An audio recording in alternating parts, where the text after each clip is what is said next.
नमस्कार, मैं कुमार और आप देख रहे हैं स्टार मिथिला।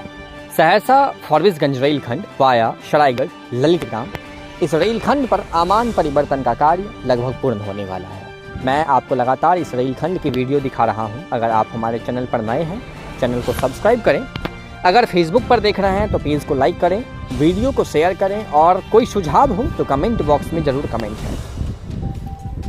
इस रेलखंड पर आमान परिवर्तन का कार्य लगभग पूर्ण होने वाला है, जिस कड़ी में हम लोग नरपतगंज पहुंच चुके हैं। नरपतगंज तक की सीआरएस हो चुकी है, जिसकी तस्वीर हम आपको आज से 2 दिन पहले दिखाए थे। जीआरएम आलोक अग्रवाल के अनुसार इस रेलखंड पर नरपतगंज तक पैसेंजर ट्रेनों की जो सुविधा है वो बहुत जल्द शुरू कर दी जाएगी और साथ ही साथ नरपतगंज से लेकर के चक्रदाहा होते हुए फॉरबिसगंज तक आमान परिवर्तन का कार्य जो है उसे लगभग आने वाले 2 महीने में पूर्ण कर लिया जाए। चक्रदाहा से फॉरबिसगंज की कुल दूरी लगभग आपको 8 किलोमीटर है, जिसमें हम 7 किलोमीटर की दूरी तय कर चुके हैं। 1 किलोमीटर का दूरी शेष रह गया है, जिसे पूर्ण करने में कुछ कठिनाइयां आ रही हैं, लेकिन ये कठिनाई ज़्यादा समय तक शायद नहीं रह पाएगी। इसके लिए यहाँ के रेल महकमा ने एक अलग प्रयोजन, एक अलग नक्शा तैयार किया है, जिसमें सीताधार पर जो अभी वर्तमान में ब्रिज बन रहा है,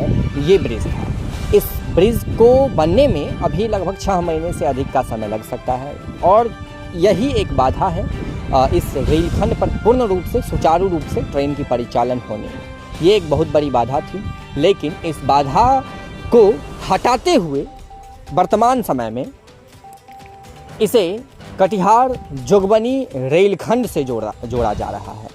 हम आपको बता दें, जो सहरसा से सरायगढ़ ललितग्राम फॉरबिसगंज रेलखंड तैयार हो रही है, इस सीताधार नदी पर ब्रिज पूर्ण न होने के कारण इस रेलखंड को जोगबनी कटिहार वाले रेलखंड में जोड़ दिया जाएगा और इसी जोगबनी कटिहार वाली रेलखंड पर इसकी परिचालन होगी और ये इस सीताधार के पास आकर के नरपतगंज की तरफ मुड़ जाएगी, चक्रदाहा की तरफ मुड़ जाएगी और उसके बाद इसका फिर परिचालन वहाँ से आगे सुचारू रूप से हो। मतलब अभी जब तक ये पुल नहीं बन रहा है तब तक हम जोगबनी कटिहार वाले रूट से ट्रैवल करेंगे यहाँ तक सीताधार के पास तक, और जब वो सीताधार वाली ब्रिज अगले आने वाले 6 महीने में, 7 महीने में या फिर साल भर में बनकर तैयार हो जाती है, फिर उसके बाद इसी ट्रैक को यहाँ ले आया जाएगा और फिर हम लोग पूर्ण रूप से फॉरबिसगंज से जुड़ पाएंगे।